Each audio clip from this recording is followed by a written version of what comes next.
Hello everyone, দিনটা ছিল 27শে June, বৃহস্পতিবার। ওয়েদারটা খুবই সুন্দর ছিল আর হালকা হালকা বৃষ্টি পড়ছিল। আর আজকে হচ্ছে শুভ রথযাত্রা। জগন্নাথ দেব তার মাসির বাড়ি যাচ্ছিল আর আমি যাচ্ছিলাম আমার বাড়ি।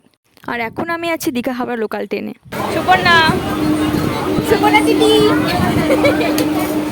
এই দেখো লালপাড়ি, হ্যাঁ লালপাড়ি। বোন দেখো স্কুটি চালাচ্ছে।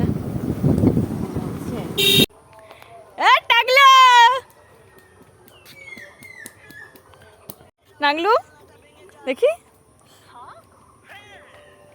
আমি বাড়ি এসেছি বলে আমার ছোটো বোনের কতটা আনন্দ তোমরা দেখতেই পাচ্ছ। আর এখন আমরা যাব রথ দেখতে। তো চলো ওখানে গিয়ে তোমাদের সঙ্গে দেখা হচ্ছে।